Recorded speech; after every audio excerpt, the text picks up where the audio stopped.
कुछ भी नहीं करेगी, वो जीरो है। अगर गुणवत्ता ही फेल है, उसमें पैरासीटामोल है नहीं तो वो क्या करेगी? वो जीरो है, पेशेंट उसे खा रहा है तो कोई फ़ायदा नहीं है उसका। पता है जो कोविड में जिनके पेरेंट्स एक्सपायर हुए हैं ना, जिनके कुछ अपना रिलेटिव एक्सपायर हुआ है ना, वो अपने आप जाके पैरासीटामोल आज भी नहीं खरीद रहा होगा मैम। वो आज भी नहीं खरीद रहा होगा, वो पहले जाके डॉक्टर से कंसल्ट करे। कहीं ऐसा तो नहीं है वो दोबारा जनरेट हो गया हो। नमस्कार, आप देख रहे हैं लिटिक भारत टीवी और मैं हूं आपके साथ तासा तिवारी। केंद्रीय औषधि मानक संगठन की तरफ से इस बार एक रिसर्च निकाली गई है और इसके अंतर्गत अगर देखा जाए तो पूरी तरीके से 53 ऐसी दवाइयां हैं जिसको पूरी तरीके से वो फेल पाई गई हैं। अब उसमें वो दवाइयां भी शामिल हैं जो हम रोज़ाना बुखार आने पर, शरीर में दर्द होने पर उसका इस्तेमाल करते हैं, जैसे पैरासीटामोल हो गया, विटामिन सी की टैबलेट हो गई, विटामिन डी की टैबलेट हो गई, शुगर से रिलेटेड टैबलेट्स हो गई, वीपी की दवाइयाँ हो गई। तो उन सारी चीज़ों पर जो है उसकी गुणवत्ता को जो है पूरी तरीके से फेल बताया गया है। अब ऐसे में मेडिकल शॉप के पर चलेंगे, मेडिकल स्टोर्स वालों से जानने की कोशिश करेंगे कि इसको वो लोग किस तरीके से देख रहे हैं। और देखिए, जहाँ अगर बात करी जाए तो प्रसाद की मिलावटों के साथ साथ बहुत सारी चीज़ें जो हैं खान पान की चीज़ों में मिलावट देखी जा रही है, लेकिन अब स्वास्थ्य के साथ खिलवाड़ दवाइयों में भी होता हुआ नजर आए तो फिर इसको लोग कैसे देख रहे हैं। आइए चर्चा करते हैं और जानने की कोशिश करते हैं कि कैसे इन सारी चीज़ों को परखा जा रहा है और समझा जा रहा है। क्या नाम है आपका? मोहित। ये बताइए कि बहुत सी ऐसी दवाइयां हैं जिनको केंद्रीय औषधि मानक केंद्र की तरफ से जो है गुणवत्ता में फेल पाया गया है, जिसमें पैरासीटामोल भी है, विटामिन डी की भी टैबलेट्स हैं, विटामिन सी की भी हैं, तो इसको कैसे देख रहे हैं? वो मैम कुछ कंपनियों का है, जो छोटी कंपनियां मैन्युफैक्चर करती हैं, बड़ी कंपनी मार्केट करती हैं, उनका है। ऐसा नहीं है कि सब मेडिसिन का है या सब विटामिन डी का है, वो कुछ कंपनियों का ही फेल हुआ है। नहीं, जैसे विटामिन डी की भी कई सारी हैं, D53 की बात, टैबलेट की बात कही जा रही है और उसी के साथ में पैरासीटामोल की बात कही जा रही है। पैरासीटामोल वो टैबलेट है जो अमूमन तौर पर अगर किसी को बुखार भी होता है तो वो मेडिकल शॉप से आकर के लेकर के जाता है। हाँ, तो मैम वो कुछ कंपनी का हुआ है, कर्नाटक का कोई लैब था उसका हुआ है, उनका बैच भी दे दिया उन्होंने कि ये बैच अब सेल नहीं करना है, अगर किसी के पास है तो उसे वापस निकालो। लेकिन जब जांच की बात आती है, आप लोग तो मेडिसिन को बहुत अच्छे से समझते होंगे, ये स्वास्थ्य में किस तरीके से इफेक्ट डाल सकती हैं जब इसकी गुणवत्ता ही फेल पाई जाए? कुछ भी नहीं करेगी, वो जीरो है। अगर गुणवत्ता ही फेल है, उसमें पैरासीटामोल है नहीं तो वो क्या करेगी? वो जीरो है, पेशेंट उसे खा रहा है तो कोई फ़ायदा नहीं है उसका, तो गलत है। ये तो सरकार का काम है कि लैब में टेस्ट करे, उसके बाद ही पास करे।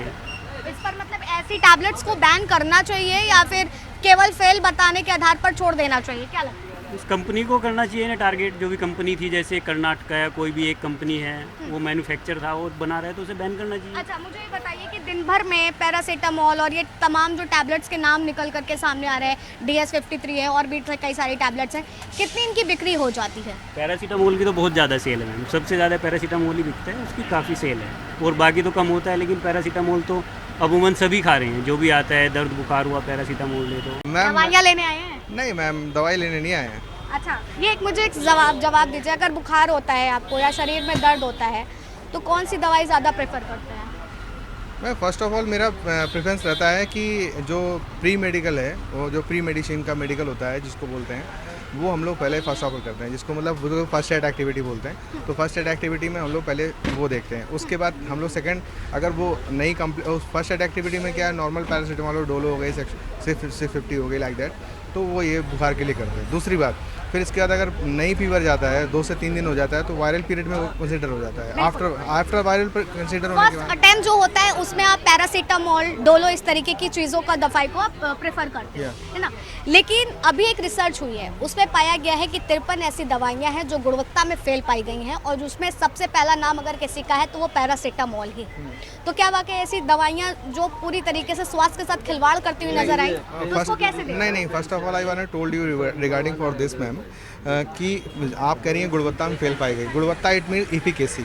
इफिकेसी का मीन्स ये होता है कि आप किसी भी पैरासीटामोल, किसी भी दवाई का आप इफिकेसी कैसे जस्टिफाई करते हैं। अगर आप अभी देखेंगे एज ए फार्मा इंडस्ट्री या और कुछ भी सिनेरियो जो ओवरऑल देखेंगे, तो आप देखिए बहुत से ऐसी कंपनियां हैं जो बना रही हैं और जो ब्रांडेड दवाइयां भी होती हैं। ऐसा नहीं है पैरासीटामोल, जैसे पैरासीटामोल ऑलरेडी सर्टिफाइड है और पैरासीटामोल का मोड ऑफ एक्शन अभी तक पूरा पर्टिकुलर कंसिडर नहीं हुआ, मतलब कि ये ही मोड ऑफ एक्शन बराबर बनेगा।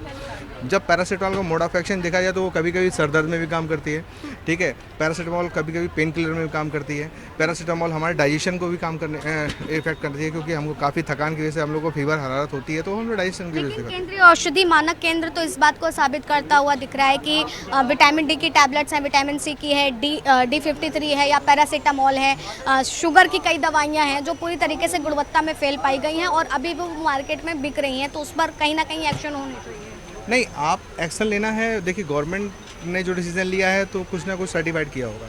हम गवर्नमेंट के उसमें ठीक है, गवर्नमेंट के फेवर में हैं, लेकिन मेरा कहना ये है कि गवर्नमेंट के फेवर में जाने का मतलब ठीक है, लेकिन आप जो सर्टिफाइड करने की बात कर रहे हैं, ऐसा नहीं। विटामिन डी की डिफिशिएंसी का बेसिक मीन्स क्या होता है? विटामिन D3 का बेसिक मीन्स ये होता है कि आज की जो रोज़मर्रा की ज़िंदगी है वो 6 to 11 नहीं रह गई मैम।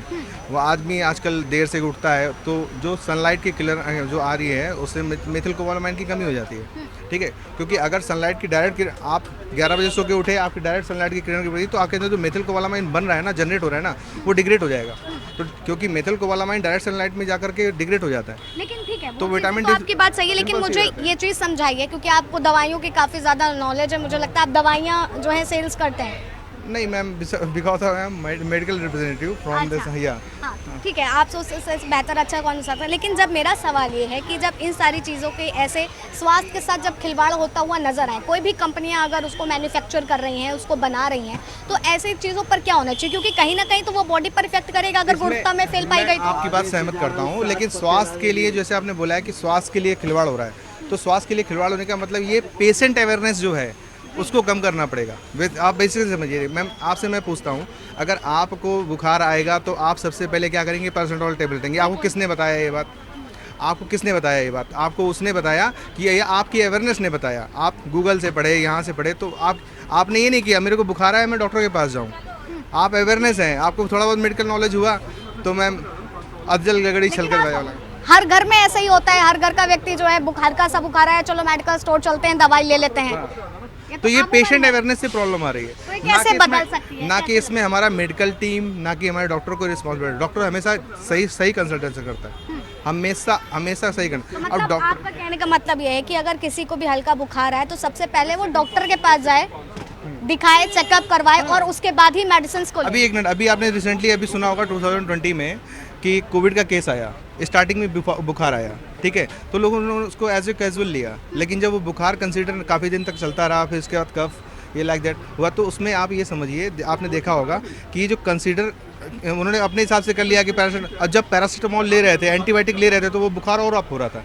तो लेकिन जब डॉक्टर के पास गए तो कंसिडर हुआ, तो एक केस खुल के सामने आया कि यार ये this is Covid, new generated virus, ठीक है।